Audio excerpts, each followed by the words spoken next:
Hello everybody, Frankie Day here for Frankie Day's Models. Okay guys, for this rainy Sunday afternoon, evening, I have for you video number 1 on my new tugboat build on the Dumas Moran.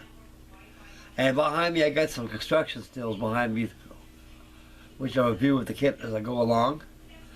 And I haven't got the maiden voyage of the Washburn tug yet, guys. So I tell you, fellas, it's been raining off and on, and full time now for the past almost 5 days now in a row. And I was kind of postponing my final maiden voyage for my Washburn tug. So hopefully, if the weather cheers up next week, I can have for you the maiden voyage video as I promised you. And so right now, while it's raining outside and the weather's starting to get chilly, and it's telling me we're going to be in for a winter pretty soon, but not quite yet, but just around the corner. And so I got a lot of stuff I'll be building during the winter months, and I know you great fellas out there have the same. Okay, getting back to the Dumas Moran. Okay, thus far I got the hull all together. I got the rub rails all done, and I got the they call free ports, but I call them scuppers.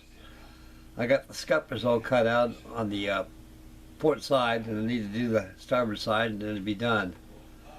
And they gave you patterns on there. I'll show them to you as we swing the camera around to the tugboat, and I'll show you how it's done. And this is a good kit, guys. Now, anybody who has this kit in their stash or thinking about buying this kit, it says in the instructions of using these type of glues. These instant glues, you call them. Crazy glues, acrylite glues. And I stay away from that stuff as much as I can. And their method of joining the hulls together is once they're together, run a thick bead of medium CA glue alongside the seams. Then they give you a fiberglass strip, which you put in the center of the hull as they're joined, and CA glue same. And the instructions mentioned don't use epoxies because it won't stick to the hull. Naturally, it has no grab because the surface is shiny and there's no pores for that glue to grab. CA glues will grab anything, but in time will lose their adhesion and they'll fall off, especially on a functional model. What I did, I went ahead and used my 5-minute epoxy. I bought some epoxy, mixed up a bunch of epoxy. I took some fine sandpaper using a sanding board, real coarse sandpaper, about 60 grit. You sand the hull, the inside of the hull, till it's all rough and sanded out. Then you add your epoxy, you have no problems. That's what I did here on the tug. And it goes together very well. And the strip, I epoxied Bondo on top of the resin and played that strip on that fiberglass tape strip they gave you. And I had also another batch of epoxies for the rudder post bearing and also for the stuffing box. Okay. We're going to take the camera, we'll swing around behind me, and I'll review the stills, and we'll get back to me again and show you on the Carolan and a few things to go with it. Okay, camera's always friendly. You know, old Frankie Day's all friendly. And we're going to take a journey into the cyberspace of the Dumas Moran. Okay, there she is right there, guys. Now, I got these little paper clips, these binder clips. You can buy these at Office Max, Kinko's, most stores that sell office equipment. They're dirt cheap, they're not bad. They work very, very well. Now these clips here are not grasping the hull itself. There's a flange which looks like the keel of the tugboat. These are on the flange here. As the hull is drying, it's glued together. Here's a better view upside down. See that keel right there? That's that flange. It's not a keel. I thought it was a keel at first, but it's not. This is how the hull is constructed. On most vacuum form kits, they don't go together like this. It's more or less these are all sanded off, and both halves are joined evenly by using butt struts from the inside.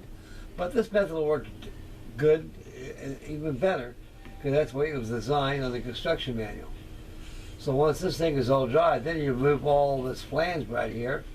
Then you got a 1/4 inch by 1/8 inch styrene strip that'll act as your skeg and your keel will go around your hull. Thumbs up. That's filler right there.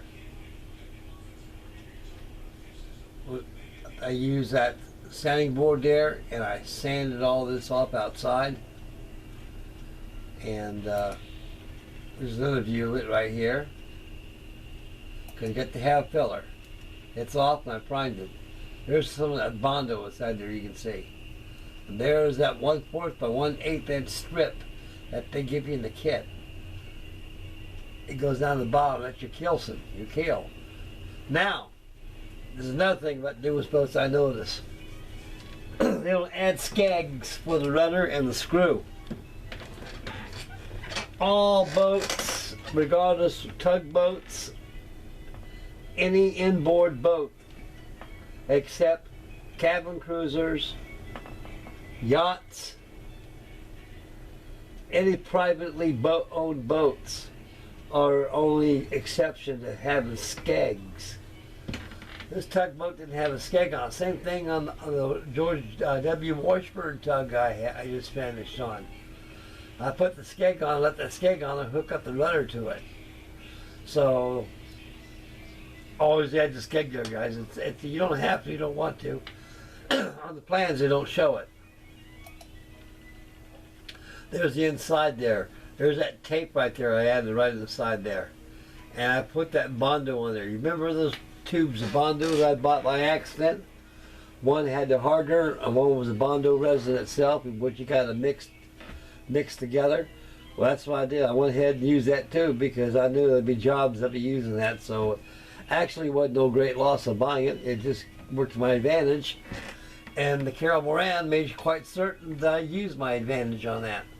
So that's it right here. All this pink. It's all been sanded really flush in here. The whole hull's been really sanded in here because you can be adding radio control components in here and such. And I'll be using 5-minute epoxy instead of using ACC glues. And it's got to have some kind of a grab to it. So that's what you got to do in your vacuum form, guys. Take sandpaper, just scuff it up because for that stuff to stick. And when it sticks there, it's there for life. You don't go nowhere. It's strong, like ACC. Okay, I primed up the outside of the hull. I made the stand for it right there. You can see the skeg right there, how it comes out, and the rudder will come down like this. On the kit itself, it don't have no skeg. It just has the rudder sticking out. It's got to have a skeg, guys, to protect that screw. There's the inside. And I got these deck supports. These are 1/8 square balsa strips they give you. These here were epoxied inside the hull. They give you a gauge like right here. I made this gauge here for the rubbing strakes right here. But they give you a gauge which comes out of the parts trees, the sheets, the carrier sheets where the parts go on, as a gauge. You measure up on top of the bulwarks down to the deck line, all the way through here, and you hold it with clothespins. And once it's dried and everything, let go of the clothespins, and you got your deck support. Your deck fits on top of there. Okay, Now I've got the rub rails on there. Now, my RC center, James, he did a full bill thread on this. He did a very wonderful job in his tug. I noticed on the open box review of the kit before he commenced construction that he didn't get a roll of plastic 1/8 square plastic strip. He used nothing but white styrene strip instead of using that big old long piece of 1/8 square vinyl strip. That's supposed to be for your rub rail, which wraps around the entire hull, about 39 inches of it, a good meter of it. And the rest of this is using the same stuff. And works good. All has been primed. There it is on the starboard side looking at you. So, like a tug now, fellas. Thumbs up. Seal approval. See what I'm talking about right here, right behind the tug here? There's no skeg right there. All it is just the rudder. It comes up. No skeg. I put a skeg on it. Got to have a skeg. Well, I guess that's it, guys. And we'll get back to yours shortly.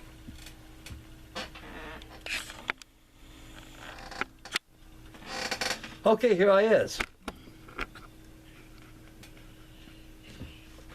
Okay. We'll come over here and take a look at the tug, and I'll come back and finish up the video. Move my beverage out of the way. Oh, you got stuff like that in my way, I gotta watch that. Knock that stuff over and it'll mess up your day. Okay, guys.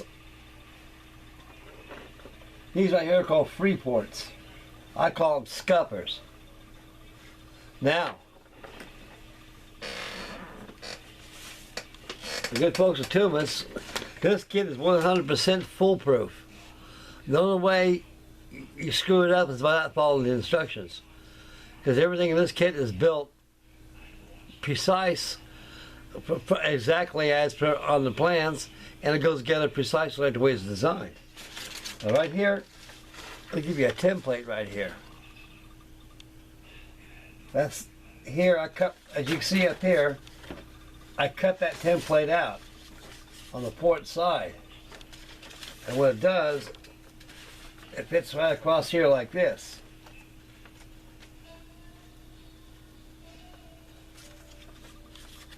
You gotta tape it in. And the instruction booklet says you take a sharp needle, you punch a hole here, you pierce a hole here, pierce a hole here, pierce a hole here. Then when it's all done, remove this template. Then you just cut out between the holes. That to me, that's 2 moves unnecessarily. So Frankie Day's got a better idea. You take a crisp, brand new number 11 blade and very carefully apply medium pressure. Once this taped against your hull, just cut these scuppers out. That's all you got to do. Cut them out exactly on the plans. And once you move your template, you'll see your scores on there. Then you just go ahead and take your number 11 blade and finish cutting them. Once they're cut out, they come out very easily. They come out very uniform and neat. And all it is a one big boost. Had 2 or 3 moves to make the ports. Now, once they've been cut out, those of you who got jeweler's files, I highly recommend getting these type of files right here. These are small jeweler files.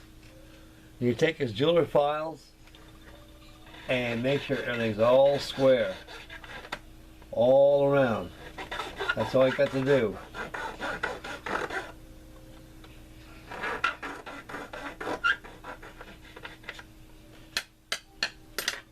Then you take your sand and you take this out of the side here and sand off any raised plastic is sticking out, and here's the end results. Now I'm going to swing this down the starboard side and repeat the same process which is done on the port side. Now when that's done, I'm going to make a motor mount and add the motor. As you can see right here, the screw, a very small prop, but don't let that prop fool you guys. It'll push this 2¼ pound boat across the pond with ease because I got a good motor for it. Use a servo motor, it may be good for pool operation or ankle deep of water. But you put this thing out in an open pond area when it's open weather, you know, you have to have some kind of power or some kind of control in your boat. If you ain't got no control in your boat like that, you're going to lose it, it's going to founder. Then you got to wait for the waiting game, wait for it to blow towards shore to you to get it back. So it's a nice idea. It's a very kind suggestion from the great folks at Dumas to convert a servo into a servo motor. And to me, it's a waste of a good servo, which you can use for rudder control. Then use it for a motor, you know. I mean, I don't think things were designed for continuous operation without burning out the windings. So, like I said, guys, I went and got this Dumas.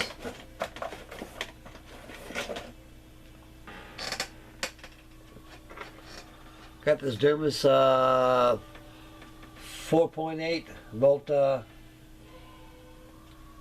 motor. They list for $14. This is heavy duty, guys. This is a very heavy motor. It is built, designed for this type of tugboat, for this scale, for the size that it is. And same thing with the Whitehall. I ordered that too, guys, to Dumas. I've been loading up these RC boats for a while because they're on sale. I want to get them very cheap because you don't get them cheap, they'll be pretty expensive when they start selling them again. And so I got them at a pretty good cost. So I got that coming in, and I'll be showing you that too as I post videos on this. Anybody's got this kit will find it's a very delightful model to build. It goes together very easy. It builds pretty much like that of a plastic model, but the treatment of assembly is just a little different. It's just because you're using epoxies and resins and stuff like that. That only applies on the hull itself. But everything else, like I say, guys, just take very good caution and wear protective gear when we use this stuff. The rest can be built using this, or use 5-minute epoxy. And so choice is yours of the glues you want to use. Or everything else is straightforward. And it goes because the kit's it's all prefab, fellas. It's all prefab. It's all prefabricated. That's what I'm trying to say. It's 100% foolproof. I mean, actually, the model just builds itself, but it needs help with 2 hands. Okay, video number 2 of the keel Moran. I'll have that posted probably by this Wednesday. I'll have installation of the motor mounts, the motor itself, the servo for the and the rudder, tiller arm which goes to the rudder post to the rudder up to the servo arm on the servo itself. That'll be all hooked up, and I'm going to have all the motors and all the running gear, everything all completely done before I put the deck on this thing. And so I got all that stuff to do. I got things to do, and it's all here. It just needs me to put it together. Okay, we'll bring this video back to yours truly and finish up the video. Okay, guys. Excuse me. Sinuses out here, boys, clogging me up sometimes. Very bad out here in Ohio, sinuses, guys. It's terrible. Absolutely terrible. Okay. I got a damn toad in my throat.